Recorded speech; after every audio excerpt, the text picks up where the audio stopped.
youth identity construction. And I'm working at a school called St Andre, which is a Catholic secondary boarding school in Kigali. During my time at St Andre, the students used to regularly invite me to attend their clubs and conferences and so on. And one day, the students told me that they had this club called 7 United. And they told me it was about helping young people to get involved in charity, in serving one another, and helping students who were maybe struggling to afford school supplies or afford school fees and so on. And they were having a conference, and they invited all the teachers to attend. I was the only teacher who did, and I'm so glad I did. And I went into a hall where, if you imagine the kind of excitement and spectacular that we have at Comic Relief or something, these students put on an absolutely fabulous display on the stage of their school. They were not directed by teachers, it was entirely led by them. They're not students who ever get an opportunity to study arts or performing arts, but I was blown away by their music, their dance, and in between that, little moments where they would tell some quite touching stories about the work that they'd been doing. And I will confess it brought tears to my eyes and made me feel inspired and felt like I needed to do a bit more myself to help them. And afterwards, the group of leaders at the school suggested, well, why don't we get together? And so we arranged a lunch at my house. And Justus, who had been a student at St Andre, was now at a different school, was one of the founders of this organisation.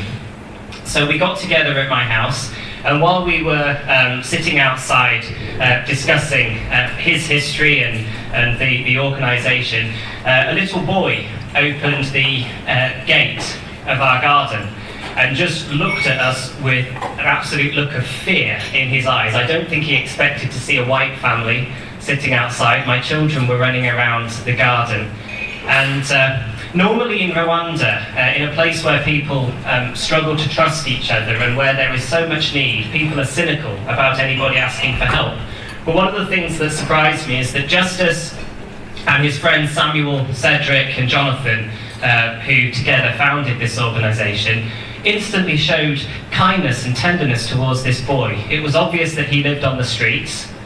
Within a few minutes it became obvious that he was very dehydrated, his skin was very dry, he was clearly very hungry, and then we discovered also that he couldn't speak a word of Kinyarwanda. He was deaf and had been abandoned as a child. And so we struggled to know what to do with Emmanuel, but my wife and I tried to take him in, and we would buy him clothes and feed him. And the first time that he ran into our bathroom and had a wash, he refused to put his dirty clothes back on again, and he just absolutely loved keeping clean and trying to copy our children. We wanted desperately to put him in a school, and inspired by Justus and Jonathan and the others, I tried really hard to beg various schools to take him in, and nobody would. And eventually it came closer to the time that we had to leave the country. And the sad end to this story is that despite our efforts, I've been told that he was probably killed, because it's common for street children to get beaten when they steal as they need to. And that's a rather sad story that to me demonstrates the need that still exists in Rwanda. Justus's story is much more positive. I'll let him tell it, but 14 years ago, Justus was probably a child like Emmanuel, and today he's come to us from Harvard. He's been studying in Paris to summer school. I've been incredibly impressed with how he's managed to make this journey in such a short space of time, but I got a small understanding as to how he did that this morning when he arrived on the night bus from Paris, because I know that at Save the Children you do a great job at keeping your costs down to about 1%. Well, in 7 United they keep it down to about 0, and so I was staying in a youth hostel last night, and I invited Justus to try and get the night bus in and get a few hours sleep before coming today, but he finally made it to me about 6 or 7 o'clock this morning and sat down to do homework all morning, and I think he's just had his first bit of sugar all day. So I'm imagining that that's how he's managed to succeed so much in his life. he's an incredible person with an incredible vision, and it's a vision that we want to share with you today about the way that young people, when they work together and put their hearts and minds to it, can do tremendous things in their own communities. Their vision is to have a charity that becomes a major global player with its headquarters in Kigali. Imagine that. So I'll take no more of your time and hand you over to Justus. Thank you.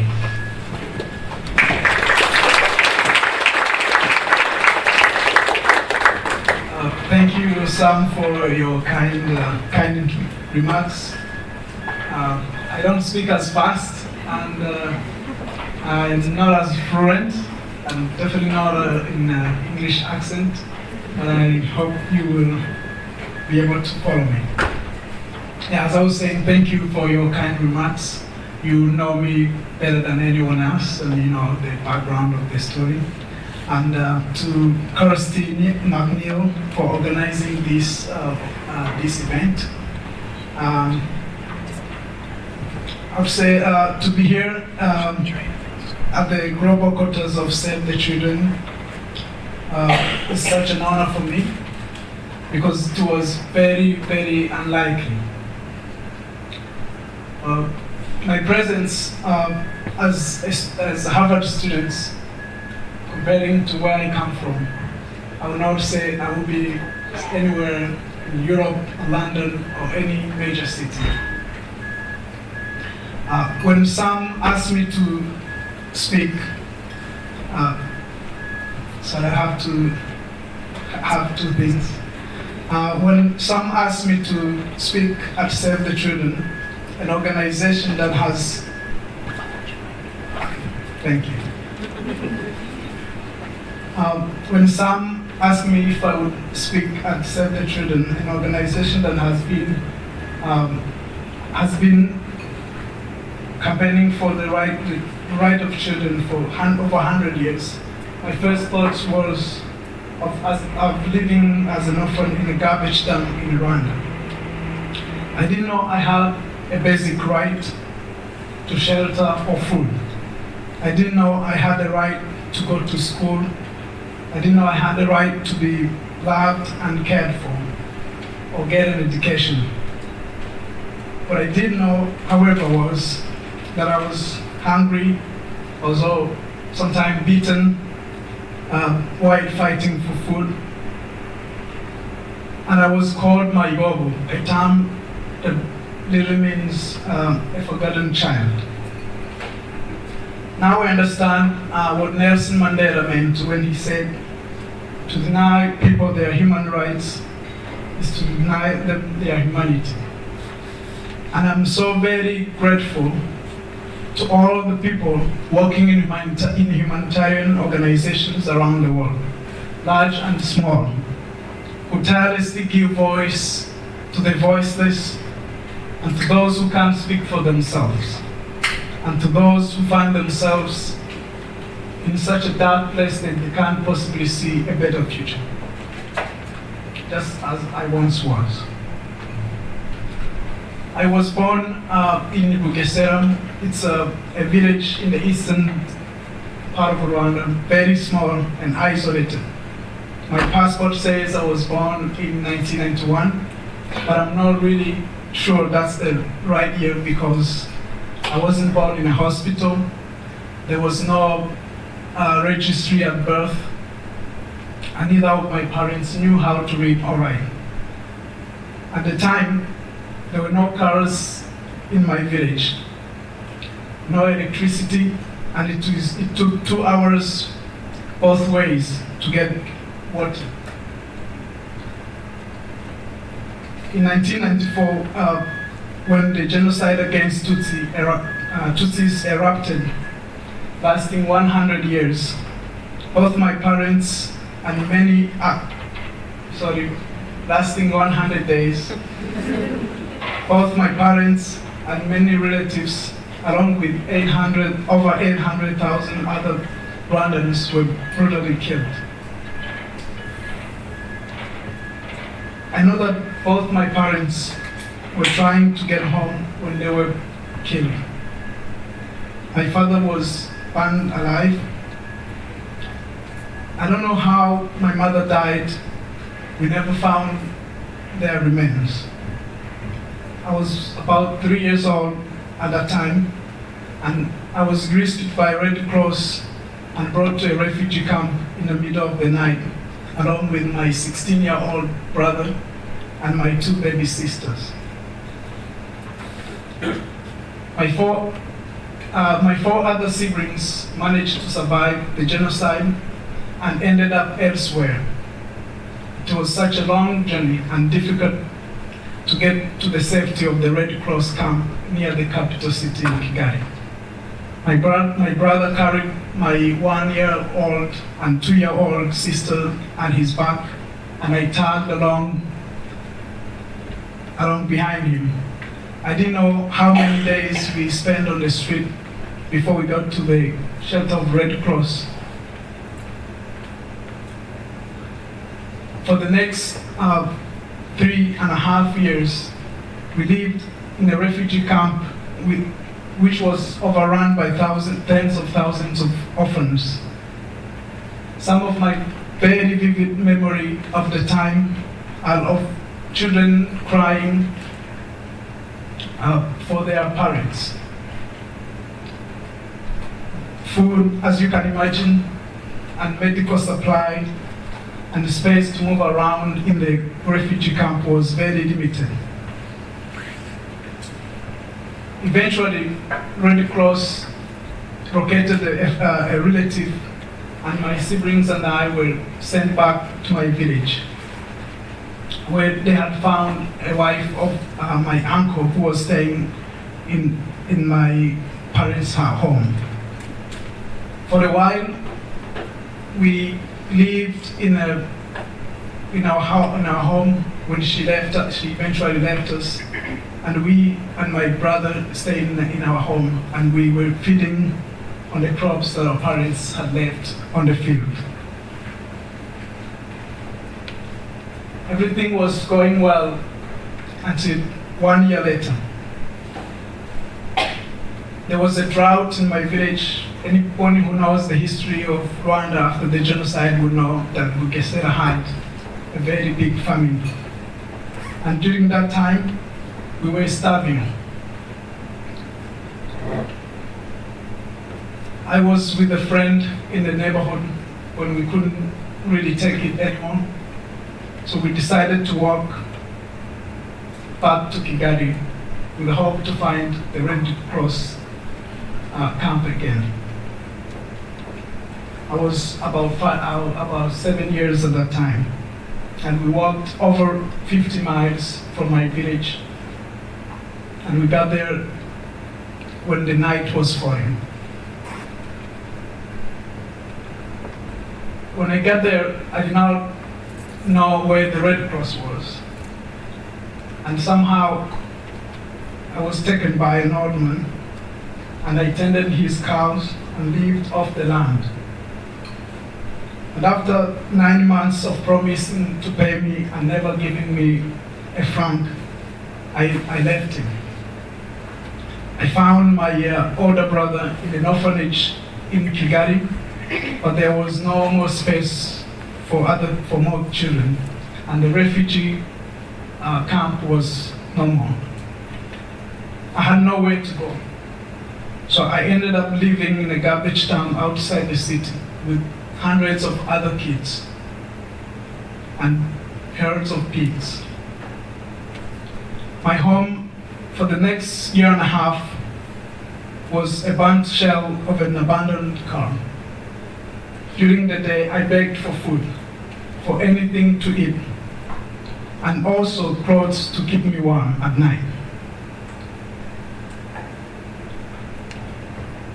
Like other kids, we ran after garbage trucks with food from hotels and bakeries, while some kids worried about monsters. I would imagine while some kids who grow up in families worry about monsters under their beds. I spent nights terrified that a tiger that was rumored to be living in the garbage would somehow attack me. And by the way, there are no tigers in Rwanda. And all the while, I wanted just to be like the kids I saw on the streets, dressed in uniforms on their way to school. In 2001, my life completely changed. One day, a white taxi drove up to our section of the dam, and a woman got out of the car. Her arms were loaded with rolls of bread. She shouted at any one of us who could listen, "Come, I will help you."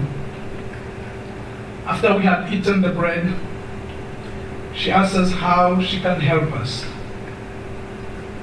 The other kids asked for money, but I wanted to go to school. And there, in an instant, my life changed forever by asking for one of the most basic human rights of all: education. The woman took my hand and led me to the taxi on the objection of the driver, who didn't really want me in the car. Because I would imagine, how I was looking and how I smelled, of course.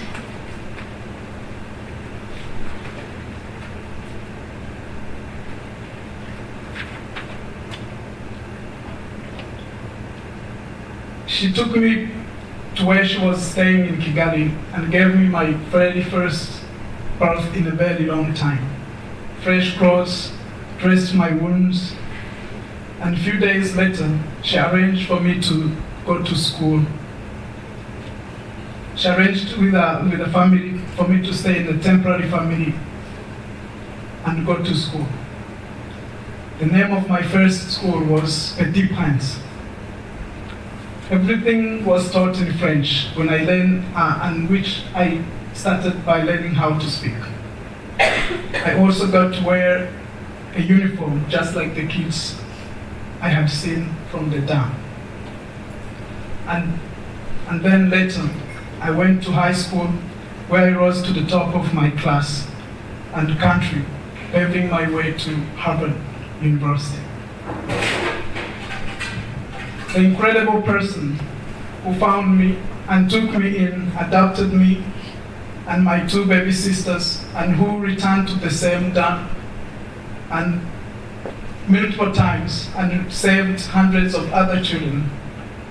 Her name is Claire Ethion, the founder of Esther's Aid. A few months before she found me, she experienced a calling from deep inside her heart to leave her comfort job as a diplomat working with the United Nations in Manhattan, New York, and go help the abandoned children in Rwanda. Some 7 years after that, after the genocide, when the world had long since forgotten us. My country was still a dangerous place to be, but she went anyway on the first trip, using her vacation time and arriving in Rwanda with suitcases stuffed with clothes. The Sunday of 2001, when she found me, she had recently returned to Rwanda yet again, that time delivering a container full of food and clothing to the capital. At that time, Rwandans were already calling her Mama Claire, and that's how they literally call her today.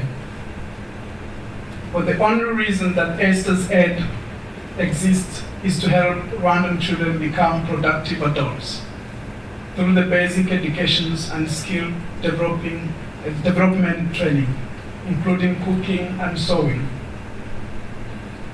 The organization has recently bought a 3-acre plot of land to build a village of peace. The village of peace will provide young disadvantaged Rwandans with housing, food, education, and health care, and the embrace of a loving community. As I speak, she's been in Rwanda for 6 months, doing the normal work she's been doing for 14 years. So friends, I was the forgotten child. But thanks to one person who, through the filth and the smells of the Kigali dam, saw my potential, I am now in a position to help others. As I enter my second year in Harvard, I am now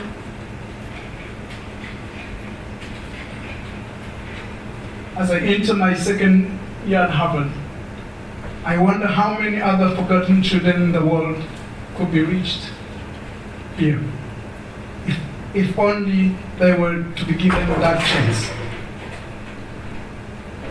But as we heard from Sam a moment ago, too many children's stories don't end up like mine.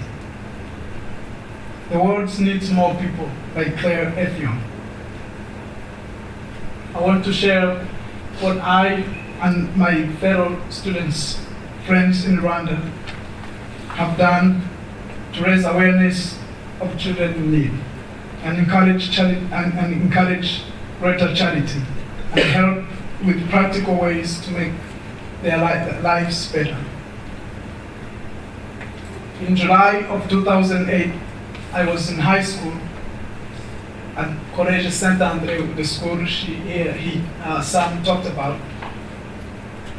And I had a classmate that everyone made fun of. We called him Idongo, which is a term students had coined to describe a person who always looked dirty. He rarely washed his school uniform, and most of the time he didn't wash himself. It took me many days to realize that he was not lazy. He didn't purposely fail to keep himself clean. He was extremely poor and could barely afford to stay in school. When I learned this, I really felt ashamed. We had been staying in the same class for 3 months, but all I could do for him was to walk away every time he was being mocked. Henceforth, I decided to do something. I talked to of my friends, and we started helping him. We shared our soap with him, and uniform, and some extra uniform. Some of us had more than 2 pairs, and shoes and notebooks.